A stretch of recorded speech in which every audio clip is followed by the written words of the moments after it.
सुंदर वन जंगल में टूनी नाम की एक बूढ़ी चिड़िया रहती थी, जो कि कई सालों से चक्की की दुकान चलाती थी। टूनी अपनी दुकान पर कई तरह के आटे पीसकर पक्षियों को बेचती थी। कई सालों से वो अपनी दुकान इसी जंगल में चला रही थी। टूनी चिड़िया की दुकान के ठीक सामने कालू को एक ढाबा चलाता था। कालू बहुत ही घमंडी किस्म का कौवा था। उसके ढाबे पर रोटी बनाने का आटा टूनी चिड़िया की दुकान से ही आता था। टूनी चिड़िया हर रोज गेहूं का आटा पीसकर कालू कौवे को देती थी, लेकिन जब भी पैसों की बात आती तो कालू कौवा टूनी चिड़िया को बहुत सताता था। एक दिन, अरे कालू सेठ, 1 महीने का हिसाब आपका बाकी है। मुझे मेरे पैसे दे दो ताकि मैं भी बाजार जाकर सामान ला पाऊँ। क्या अम्मा, जब देखो तब पैसे ही मांगती रहती है। अरे ले लियो आराम से, मैं कहीं भागा जा रहा हूँ। अरे कालू, तुम भी मेरी मजबूरी समझने की कोशिश करो। पिछले 1 महीने से लगातार मैं तुमको बिना पैसे लिए ही आटा दे रही हूँ। आखिर ऐसा कब तक चलेगा? मुझ गरीब चिड़िया को भी तो सामान खरीद कर लाना होता है, तभी तो आगे तुमको दे पाऊंगी। अब जल्दी से आप मुझे मेरे पैसे दे दो। उसके इतना कहते ही कालू को जोर से चिल्लाते हुए कहता है, बुढ़िया, इतनी देर से समझा रहा हूँ, समझ नहीं आ रहा क्या? लगता है अब तुझ में बहुत घमंड आ गया है। आज से मेरे ढाबे पर बनने के लिए तेरे यहाँ से आटा बिल्कुल भी नहीं आएगा। और हाँ, रही बात हिसाब की तो भूल जा, अब मैं तुझे 1 पैसा नहीं दूंगा। तभी एक चिड़िया वहाँ आई और उसने टूनी चिड़िया को सहारा देकर कहा, टूनी आंटी, आपने मुझे पहचाना नहीं? मैं टुनटुनी चिड़िया हूँ, पिंकी चिड़िया की बेटी। बचपन में जब हम बहुत गरीब पक्षी हुआ करते थे तो आप मुफ्त में हमें रोटी बनाने के लिए आटा दे जाया करती थी। आपका बहुत एहसान है हम पर। आंटी, आज मैं पढ़ लिख कर शहर के जंगल में मशीन बनाने का काम सीख गई हूँ और काफी सारे इनाम भी सरकार से मिले हैं। सचमुच तुम पिंकी चिड़िया की बेटी हो? मुबारक हो तुम्हें। इतने ऊंचे पद पर देखकर मुझे बहुत खुशी हुई बेटा। सदा खुश रहो और खूब तरक्की करो। और एहसान किस चीज का बेटी? पिंकी मेरी बहुत अच्छी दोस्त थी, फिर मैं उसके लिए इतना तो कर ही सकती थी ना। आंटी, आप मेरे साथ आइए, मैं आपको कुछ दिखाना चाहती हूँ। टुनटुनी चिड़िया टूनी को अपने साथ अपने घोंसले में ले गई। घोंसले के अंदर ही उसने अपनी लेबोरेटरी खोल रखी थी। उस लेबोरेटरी में एक बड़ी सी मशीन रखी हुई थी और वहाँ जाकर उसने साबुत गेहूं को उस मशीन में डाल दिया। कुछ ही देर में उसमें से तरह तरह की रोटी और कई वैरायटी के पराठे, जैसे तंदूरी रोटी, आलू पराठा, पनीर पराठा, ये सब निकलने लगे। अरे बाप रे, ये कौन जादू वादू है क्या? इतनी सारी रोटी, वो भी कई तरह की, बस 5 मिनट में? ये कैसे हो गवा? अरे आंटी, ये जादुई मशीन मैंने आपको ध्यान में रखकर बनाई है। आज जिस तरह से उस कालू ने आपके साथ व्यवहार किया वो मुझे बिल्कुल अच्छा नहीं लगा।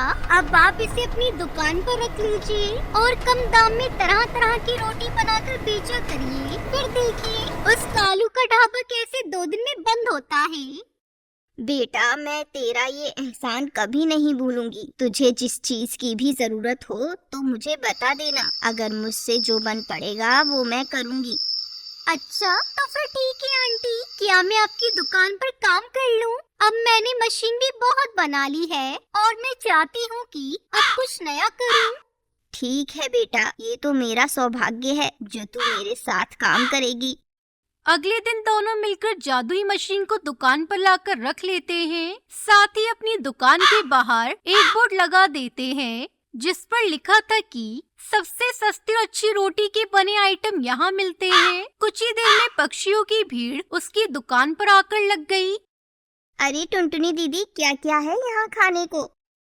तंदूरी रोटी, प्लेन रोटी, पनीर पराठा, आलू पराठा। बस तुम ऑर्डर करो, जो चाहिए वही बनकर आ जाएगा। मेरे लिए तो आप तंदूरी रोटी लगा दीजिए। और मुझे आलू पराठे खाने। और मेरे लिए पनीर पराठा। ठीक है, अभी देती हूँ। 5 मिनट के अंदर पक्षियों की फरमाइशें पूरी होने लगी और ये देखकर दोनों बहुत खुश हुए। अब टूनी चिड़िया की कमाई काफी अच्छी होने लगी और कुछ ही दिनों में उन्होंने अपनी दुकान काफी बड़ी कर ली और अब सभी पक्षी उनकी दुकान पर बैठकर आराम से तंदूरी रोटी का आनंद लेने लगे। बेटा टुनटुनी, ये सब तेरी मेहनत का फल है। देख आज कैसे मेरी दुकान पर पक्षियों की भीड़ लग गई। तू सचमुच बहुत अच्छी चिड़िया है। तू हमेशा खुश रहे बेटी। शुक्रिया आंटी, लेकिन ये सब मेरी वजह से नहीं हुआ। आपका आशीर्वाद मेरे साथ है ना, इसलिए ये सब हुआ है। इस तरह टूनी चिड़िया और टुनटुनी चिड़िया दिन प्रतिदिन तरक्की करते रहे और वही कालू सेठ का ढाबा अब पूरी तरह खाली पड़ा रहता। हालात ये हुए कि कुछ ही दिनों में सेठ को अपना ढाबा बंद करना पड़ गया। उस दिन के बाद से टूनी चिड़िया टुनटुनी चिड़िया के साथ खुशी खुशी रहने लगती है।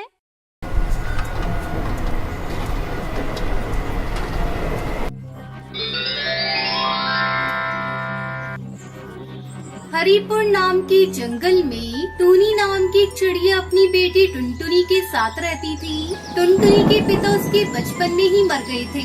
तब से उसकी माँ ही हर तरह से टुनटुनी की परवरिश करती थी। अपनी बेटी को किसी चीज की कोई कमी नहीं होनी चाहिए, ये सोचकर माँ टूनी बहुत मेहनत करती थी। और टुनटुनी अभी छोटी थी, इसलिए वो उसे भी अपने साथ लेकर जाती थी। ऐसे ही एक दिन अपना काम खत्म करके घर लौटते वक्त टुनटुनी अपनी माँ से कहती है, माँ मुझे भूख लग रही है। घर पहुँचने में अभी काफी समय लगेगा। मैं तब तक भूखी नहीं रह सकती। नहीं बेटा, मैं तुम्हारे लिए खाना लेकर आई हूँ। आओ रुको, यहाँ खाना खाते हैं। तब तक आप लोग कमेंट में बताएं 39 डिवाइडेड बाय 6 कितने होते हैं। ये कहते हुए वो दोनों एक पेड़ के पास रुकते हैं। वहाँ पर एक बूढ़े बाबा लेटकर कांप रहे थे। उसे देखकर टुनटुनी उससे पूछती है, बाबा जी आप यहाँ क्यों बैठे हो? उठिए, क्या हुआ आपको? इतने बड़े जंगल में अकेले, इसका मतलब ये रास्ता भूल गए होंगे। इन्हें उठाओ बेटा, खाने के लिए कुछ देते हैं। इतने में वो बूढ़े बाबा होश में आकर कहते हैं, प्यास लग रही है। टुनटुनी जल्दी जल्दी उन्हें अपने पास जो पानी है वो देती है। पानी पीने के बाद, ये लीजिए बाबा जी, रोटियाँ खाइए, आपको ताकत मिलेगी। ये कहते हुए वो अपनी सारी रोटी उस बूढ़े बाबा को दे देती है और खुद भूखी रहती है। वो बाबा उन रोटियों को एक चुटकी में खा लेता है।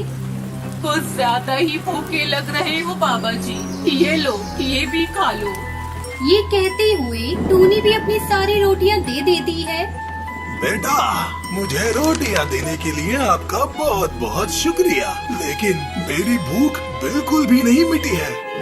बाबा हमें माफ कर दीजिए, हमारे पास खाने के लिए जो कुछ भी था वो सब अपने आप को दे दिया।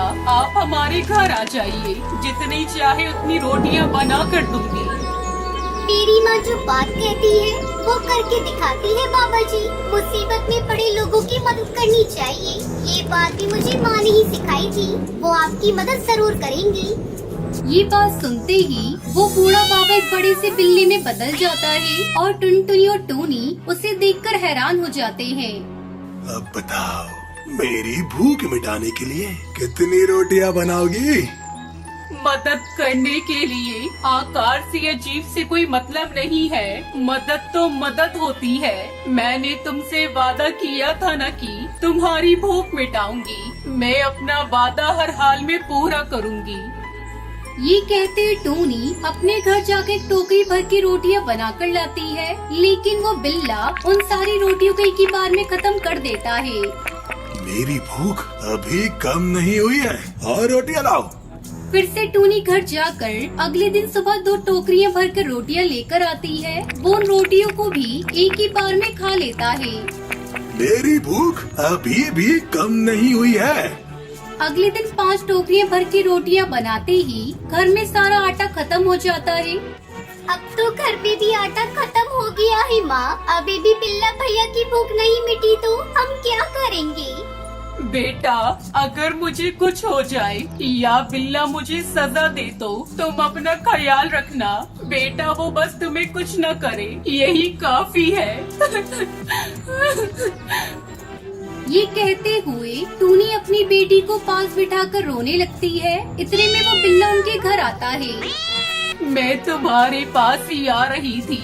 ये लो 5 टोकरी रोटियां हैं। इन्हें खाने के बाद भी अगर तुम्हारी भूख नहीं मिटी तो और रोटियां बनाने के लिए मेरे पास आटा नहीं है। अब तुम मुझे जो चाहे वो सजा दे सकते हो। इतना सुनते ही वो विशाल बिल्ला एक परी चिड़िया के रूप में बदल जाती है। आप लोगों के कितने अच्छे दिल हैं। मैं आप लोगों से मिल पाई हूँ। मुझे इस बात की बहुत खुशी है। मैं आप लोगों की परीक्षा लेने के लिए आई थी। आप लोगों के बारे में जानने के लिए मैंने वो राक्षसी रूप लिया था, लेकिन आपने अपनी जुबान की खातिर अपना सब कुछ मुझे दे रहे थे। आप लोगों की अच्छाई मदद करने के हृदय के लिए मैं आपको एक इनाम देना चाहती हूँ। ये कहते हुए एक रोटी बनाने वाली मशीन को जादू से बनाकर वो उन्हें दे देती है। ये एक रोटियां बनाने वाला यंत्र है। इससे रोटियां बनाने के लिए आपको इसमें आटा डालने की भी जरूरत नहीं है। बस इसे अपने हाथ से घुमाते जाओ और इसमें से रोटियां निकलती जाएंगी। इसकी मदद से आपको कभी खाने की कमी नहीं होगी और जिंदगी आराम से कटेगी। इससे आप दूसरों की मदद भी कर सकती है।